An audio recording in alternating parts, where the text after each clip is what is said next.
Some wore too little, some screamed too loud. One player even attacked himself.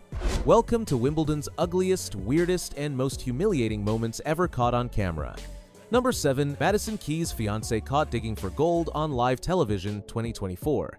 It was a regular cutaway shot, just another camera pan to the player's box during Madison Keys' second-round match in Wimbledon 2024. She was locked in a tight battle on court number 2, and broadcasters were filling airtime. But what they caught and what the director decided to air in full HD was something no one could unsee. Her fiancé, fellow pro Bjorn Fratangelo, was calmly seated, seemingly focused on the match. Except his finger was halfway up his nose. Deep in it. Methodical, caught in real time. On live ESPN, on Wimbledon's global feed. The camera didn't cut away in time. So that is a solid couple. I think when the information comes in from him to her, he is. I'm glad he didn't do what we. Get the camera off him while he's picking his nose.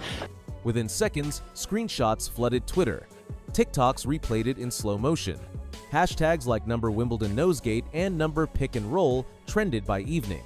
Fratangelo hadn't even flinched, which made it worse. Commentators stayed silent, pretending it didn't happen, but the internet wasn't as polite. Viewers were howling. Madison Keys, who won the match in 3 sets, wasn't asked about it in press, but she definitely heard about it later. Wimbledon's reputation, immaculate.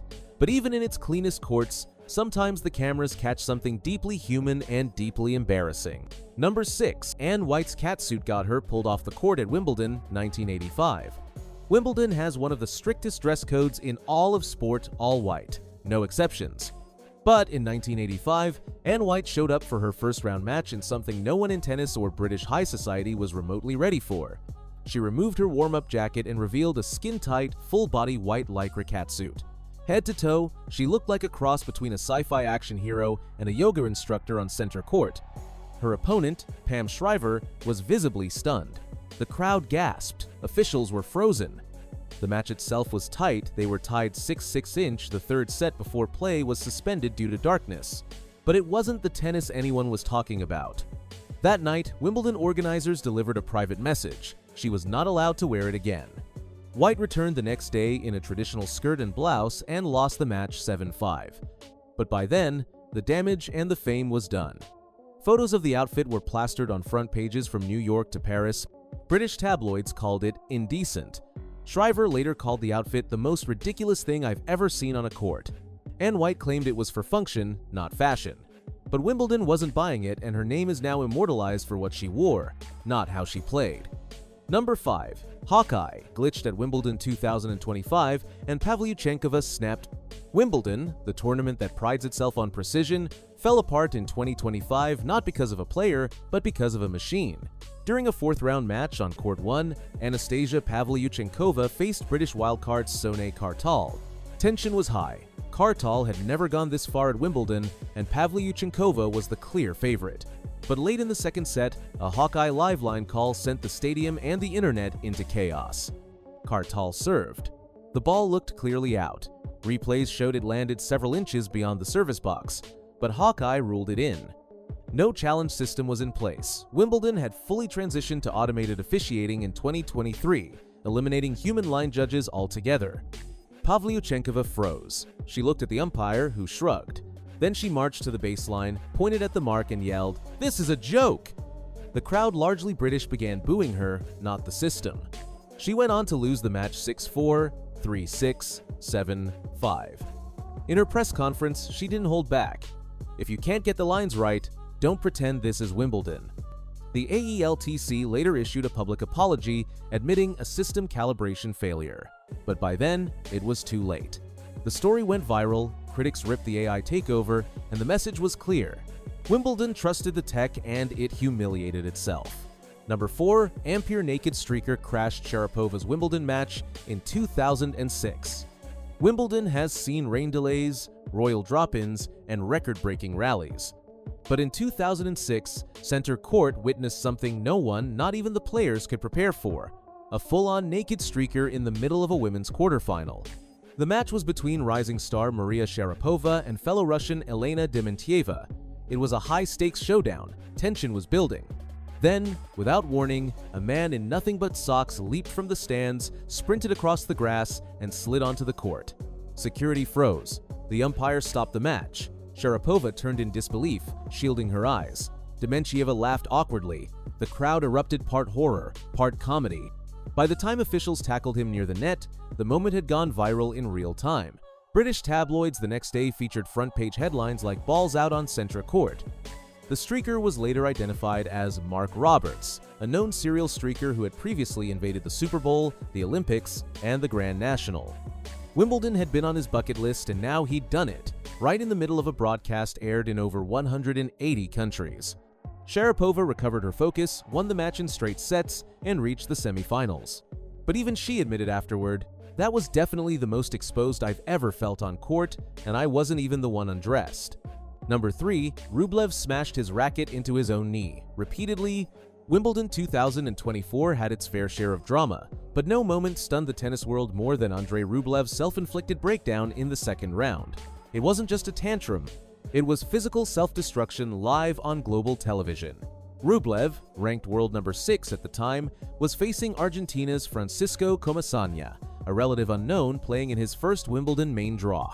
The match was already tense. Rublev had dropped the first set and was down 6-4, 5-4, with Comesaña serving for the match. After missing a crucial backhand return, Rublev lost it. He didn't yell, he didn't argue. He turned to the back of the court, gripped his racket with both hands, and smashed it violently into his left knee. Not once, not twice, but 3 times full force. The crowd gasped. Commentators on BBC went completely silent. Blood was visibly dripping down his shin by the end of the game. Trainers rushed in between changeovers. He refused treatment. Minutes later, he lost the match and limped off court as fans watched in stunned silence. This was Wimbledon, the temple of decorum, and a top 10 player had just assaulted himself in front of 15,000 spectators and millions more at home. Rublev later called it unacceptable, but the footage made headlines worldwide. It wasn't just a loss, it was a televised meltdown that'll follow him forever. Number 2. Jeff Tarango walked off mid-match. Then his wife slapped the umpire. Wimbledon 1995 was rolling along quietly until Jeff Tarango lost his mind on court 13 and dragged the tournament into pure chaos. In the third round, Tarango, ranked world number 39, was facing Germany's Alexander Schranz. The American was known for his fiery temper, but no one could have predicted what came next. After a tight first set and a blown lead in the second, Tarango received a code violation for shouting "shut up" at a heckling fan. Then came a second violation for arguing with the chair umpire Bruno Rebea. But instead of taking the penalty, Tarango stormed off court mid-match, yelling, "You're the most corrupt official in the game!" The stunned crowd booed as he packed his bag and left, officially becoming the first man in Wimbledon history to default himself in protest. But the real insanity came minutes later. Tarango's wife, Benedicte, stormed into the officials' area and slapped Rebea across the face. Multiple witnesses confirmed it. She said later, "He was dishonest, and Jeff was right." The ATP fined Tarango heavily and suspended him from Grand Slam play for the following year. Wimbledon issued a formal warning. He never played the tournament again. What started as a bad call turned into the most infamous tantrum and off-court assault combo Wimbledon has ever seen. Number 1. Isner and Mahut played so long, Wimbledon's Asa Purate. Tennis is a game of endurance, but nothing prepared Wimbledon for the 22nd of June 24, 2010, when John Isner and Nicolas Mahut played a first-round match that was supposed to last 2 hours and ended up breaking time itself. They battled on court 18 for a mind-bending 11 hours and 5 minutes spread across 3 days. It became the longest match in tennis history, with Isner eventually winning 6-4, 3-6, 6-7, 7-6, 70-68 the 5th set. But the truly embarrassing moment didn't come from the players, it came from the tech. When the 5th set reached 47-47, the IBM-powered electronic scoreboard froze, literally. The software was only programmed to go up to 47-47 because no one, not even Wimbledon, thought a set could go longer. Engineers were pulled in mid-match to manually reprogram the scoreboard live while the players served on. Photos of the glitch screen went viral. Commentators stumbled to explain it. It was center court etiquette, hijacked by digital incompetence. In total, the match had 183 games, 980 points, and 216 aces between the two men. The final set alone lasted 8 hours and 11 minutes. Isner won, Mahut cried, and Wimbledon, in all its polished tradition, got slapped in the face by reality and a scoreboard that simply gave up. Wimbledon hides its mess well, but history remembers everything. Hit subscribe for more untold tennis chaos and tap the next video on screen for even darker stories they won't admit.